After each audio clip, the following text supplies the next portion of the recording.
Hey everyone, welcome back to the channel. Today we're diving into a timeless treasure of financial wisdom, The Richest Man in Babylon, by George S. Clason. This book might be from way back in 1926, but trust me, its lessons are as relevant today as ever. Picture this. A dusty archaeology professor unearths ancient clay tablets from Babylon. But instead of boring historical records, he finds captivating stories of wealth and wisdom. These tales, told by a former Babylonian slave named Dabasir, reveal secrets to financial freedom. The professor and his wife, drowning in debt themselves, put these ancient teachings to the test. And guess what? They escape the debt trap and thrive financially. It's like a real-life Cinderella story, but with money. Now let's talk about the brains behind this masterpiece, George S. Clason. He wasn't just a writer. He was a savvy entrepreneur who knew a thing or two about wealth building. His series of pamphlets on financial success, inspired by Babylonian parables, became a sensation in the early 20th century. Fast forward to today, and The Richest Man in Babylon is still making waves. Its timeless principles, like saving, investing, and living within your means, are just as important now as they were back then. So stick around as we unpack the wisdom of Babylon and learn how to build our own financial empires, one coin at a time. Don't forget to hit that subscribe button and give this video a thumbs up if you're ready to take control of your finances. Let's dive in. Part 1. The Art of Saving. When it comes to saving money, it's easy to think that if you earn more, you can save more. But what if your income is limited? You might worry that saving will make life less enjoyable. However, ancient Babylonian financial experts have a different idea.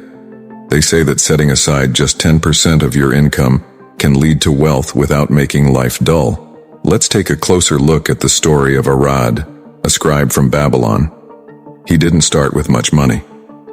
Like many young people today, Arad worked hard but struggled to save because his earnings were quickly eaten up by living expenses.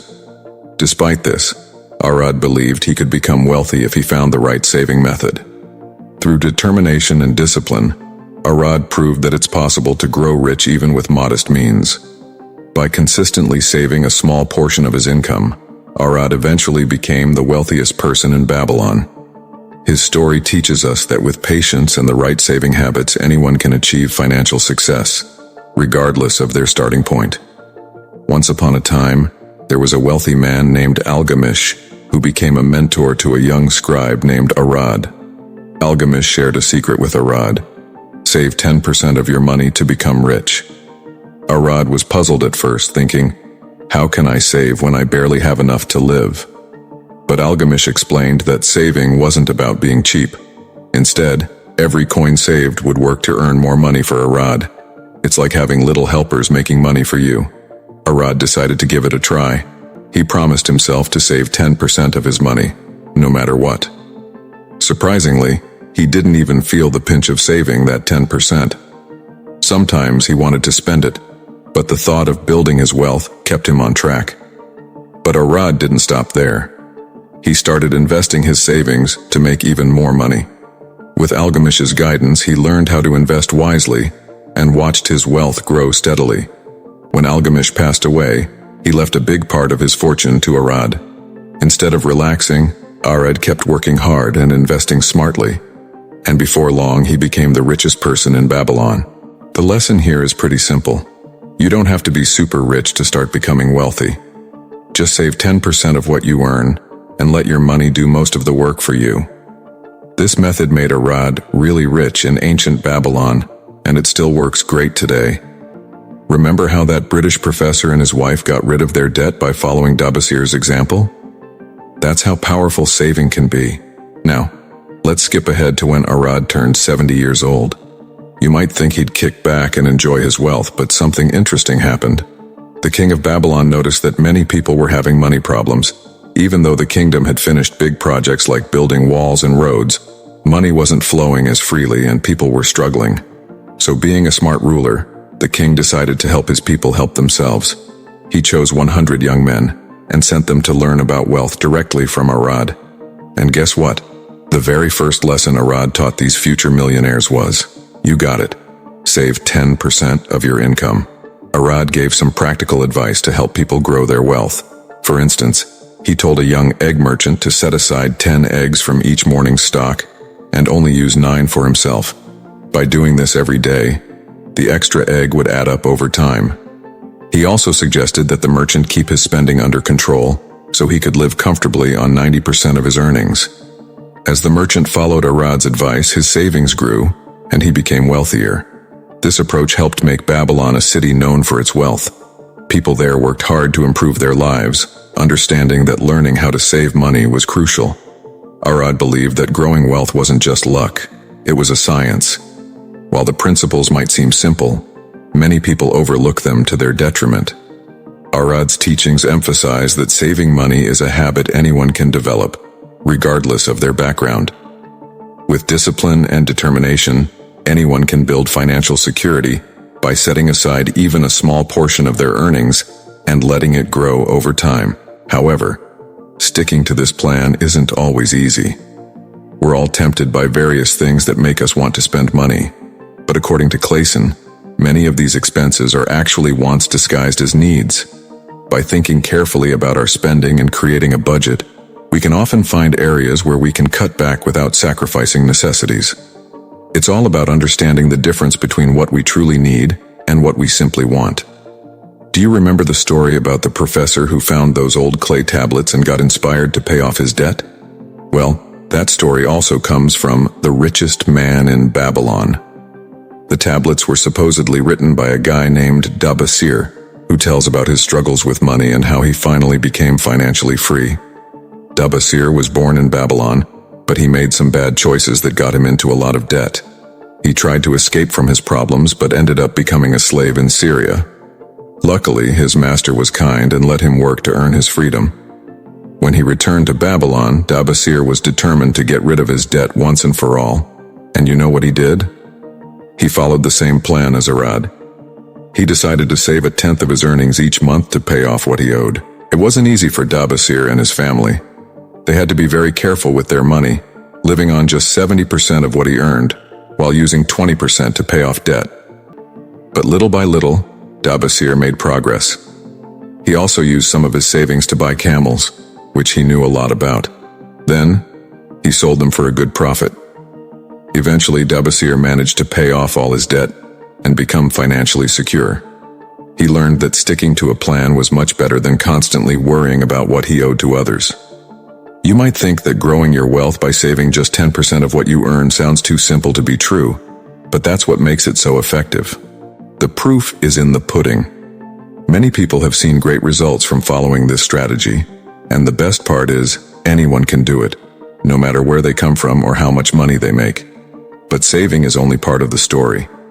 If you want to build a fortune, you also need to make your money work for you through smart investing. And that's what the second half of The Richest Man in Babylon is all about. Part 2. Investing Wisely. Till now, we were discussing the timeless money tips from George S. Clason's book, The Richest Man in Babylon. We talked about the importance of saving 10% of what you earn. Now let's dive into another key skill for building wealth: investing your savings wisely to make it grow over time. There are many ways to invest your money, but according to the wise folks of ancient Babylon, there's one golden rule: always protect your initial investment. In simple terms, don't forget about the risks involved when you're trying to make more money. Arad learned a valuable lesson when he started investing his saved money. His mentor, Algamish, told him he needed to make his coins work for him to earn even more coins. Arad wanted to find a way to turn his saved money into even more money. So when a bricklayer he knew came to him with an exciting opportunity, Arad thought it was his ticket to quick riches. The bricklayer had met some traders who were selling rare jewels at a great price. They promised that Arad and the bricklayer could sell the jewels in Babylon for a big profit. The only problem was, the bricklayer didn't have enough money to buy the jewels up front. So, he asked Arad to lend him the money. In return, they would split the profits when they sold the jewels.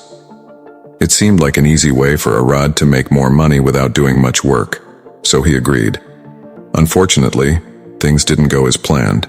The jewels Arad invested in turned out to be worthless glass trinkets.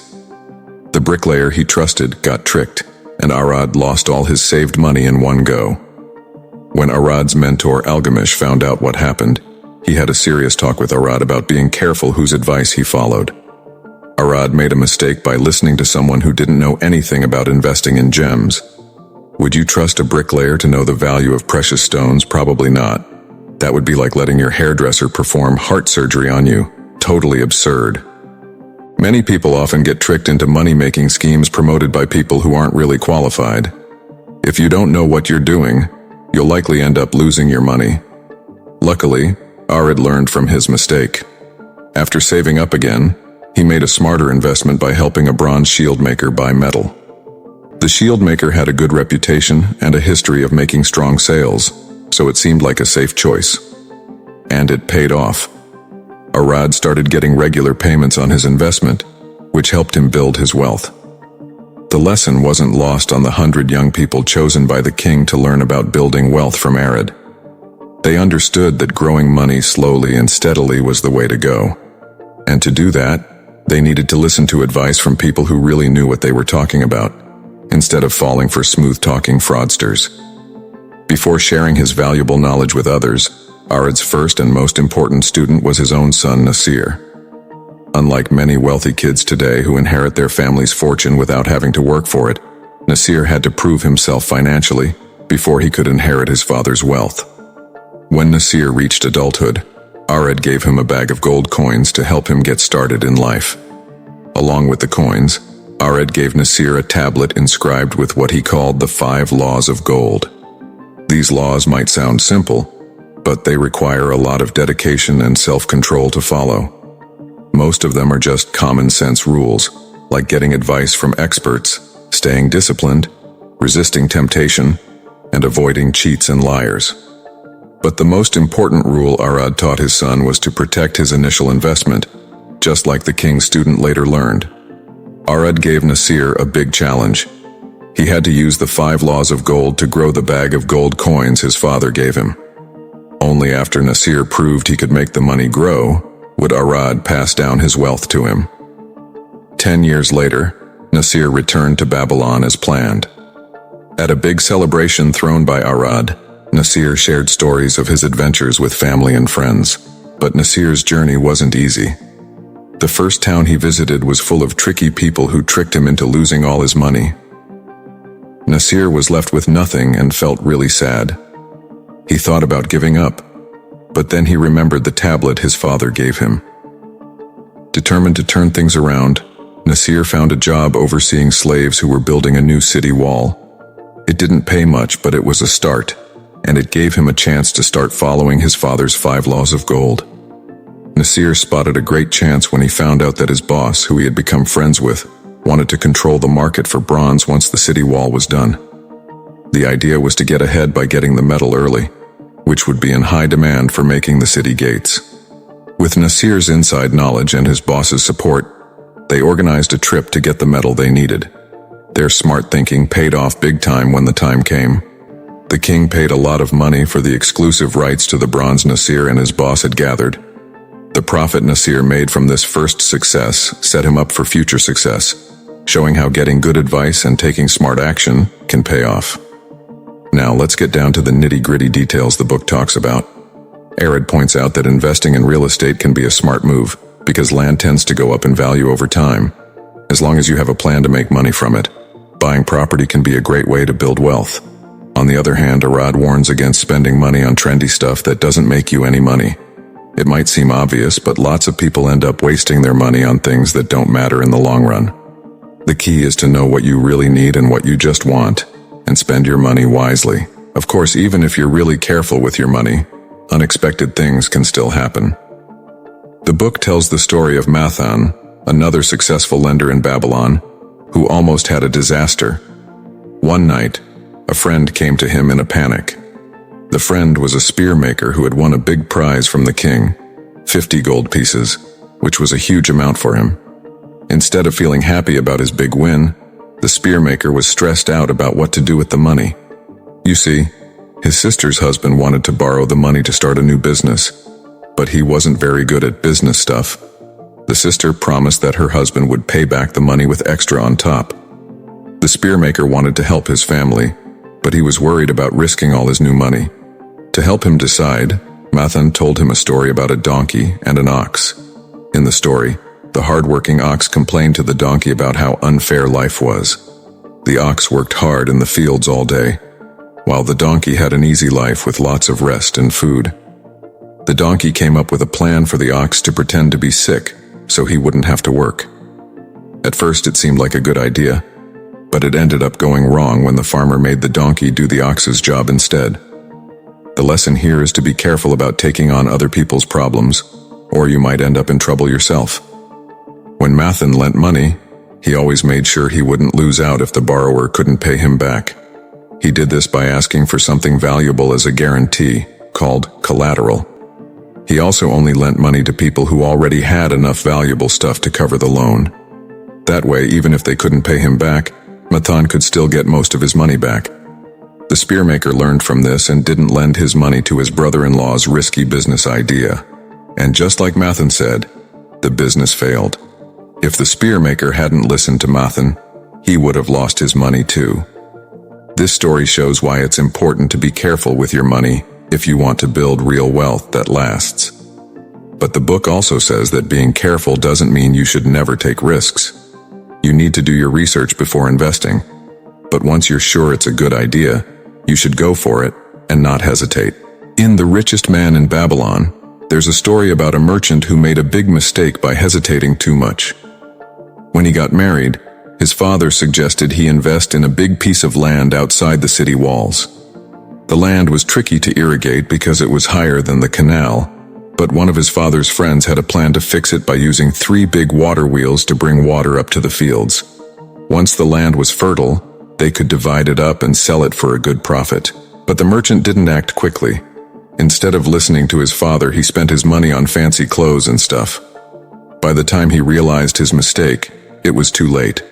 The land was already developed without him, and it made even more money than they thought it would. There's another story in The Richest Man in Babylon about a livestock trader who missed out on a great opportunity because he was too scared to act. After a long 10-day trip trying to buy animals, he came back to Babylon with nothing. To make things worse, he got back after dark when the city gates were already closed. He had to stay outside the walls overnight, and he met another shepherd who was in the same situation. This shepherd was in a hurry to sell his flock of sheep because he couldn't keep them overnight, and his wife was sick at home. He offered to sell the sheep to the trader for a really good price. The trader thought the sheep looked great, and the price was fair, but he was worried about counting them in the dark. He wanted to wait until morning to make sure he was getting the right number of sheep before he agreed to buy them. But waiting turned out to be a big mistake. What the trader didn't know was that the city was about to be attacked by enemies. When morning came, the government let some merchants buy extra supplies at a much higher price before the enemy arrived. They were happy to pay the shepherd more money for his sheep. By the time the trader woke up, he had missed out on a great chance to make a lot of money. If only he had listened to his gut instead of hesitating. When you're not sure what to do, waiting too long can make you miss out. And that's the main lesson of The Richest Man in Babylon, summed up nicely. Even though the book was written almost 100 years ago, its lessons are more important now than ever. The key to building wealth hasn't changed. First, save at least 10% of what you earn to build a solid foundation. Second, invest that saved money smartly to make it grow. Following these 2 simple rules can help almost anyone become financially free. But simple doesn't mean it's easy. It takes discipline to live within your means and save money. It takes research and bravery to keep investing when the market goes up and down. Most importantly, it takes wisdom to know who to listen to and when to ignore all the noise.